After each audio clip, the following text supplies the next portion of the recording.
All right, today we're jumping headfirst into the pretty demanding world of esoteric spiritual traditions. We're going to explore the incredibly strict and honestly often dangerous requirements for anyone who wants to walk these kinds of advanced paths. It's a question that has fascinated people for, well, forever.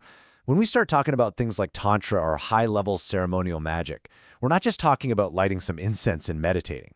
No, these are systems designed to completely rewire your consciousness. So what's the price of admission for a journey that intense? Okay, so the first thing you've got to understand is that these traditions, especially when you look inside something like Tantra, they aren't all one thing. They actually split into two fundamentally different philosophies, two totally different ways of getting to the finish line. And the difference here is, wow, it's night and day. On one side, you have the right-hand path, the Dakshina Marga. It's gradual, it's safer, and it works within the lines of conventional morality. But the left-hand path, the Vama Marga, it's the total opposite.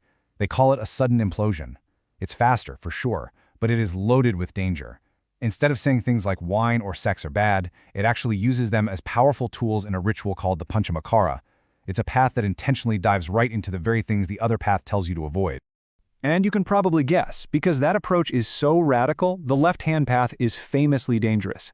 It requires a very specific kind of person, someone who can handle that level of intensity without, being completely destroyed by it. That description you see, the razor's edge, that isn't just some fancy poetry from the old texts. It perfectly captures what this is all about. The insane precision, the focus, and the constant risk of falling off. One wrong move, one moment where you lose control, and the whole thing could end in disaster instead of enlightenment. And this right here, this is the whole philosophy in a nutshell.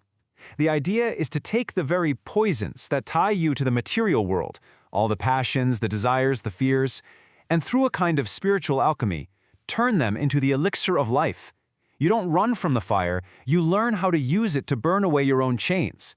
But as you can imagine, to play with that kind of fire, you need a very, very specific kind of character. Which brings us to the first absolute non-negotiable prerequisite. The texts are crystal clear on this. Not just anyone is qualified to even try this path. You first have to have what's called the heroic temperament. The term they use is Virabhava. Vira literally means hero. This isn't the common, everyday temperament, which they call the animal or Pashu temperament, the part of us that's just pushed around by instinct and emotion. No, the Vira is someone with the inner strength to face these powerful energies head-on and transform them. This temperament, it's not just a nice idea, it's a critical safety feature. And when you actually look at the qualities they list for this hero, man, this is no joke. We are talking about someone with unbreakable self-control, someone who is fearless, yet also prudent and steady, a courageous truth seeker who has already gotten their base passions like lust under control. So here's the kicker. You have to already be a master of your own inner world before you can even think about using these volatile external things for your spiritual growth.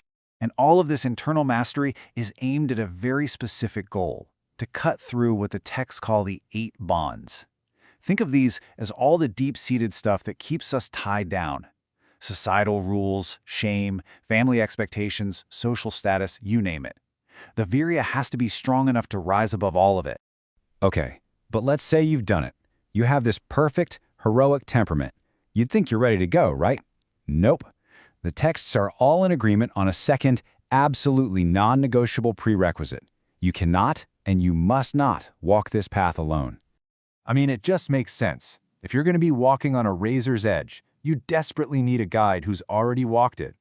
The traps are everywhere, and the risk of fooling yourself, of mistaking a good time for genuine spiritual progress, is massive. A guru isn't a nice-to-have here. They're a you-will-fail-without-it kind of deal. They are essential for your survival on this path. And the sources don't mince words about this at all. They state it flat out. In the advanced stages, progress is simply impossible without a guru. They're the one person who can see your blind spots, who can call you out and give you the exact instruction you need to get through the most dangerous parts of the practice. And here's a really fascinating twist. The teaching isn't about going out and desperately searching for a teacher. It's actually about focusing on your own work, on building that heroic temperament, that Virabhava. The idea is that when the student is truly ready, when your awareness and sincerity hit a certain level, the right guru will just appear in your life. Your own readiness is what calls them to you.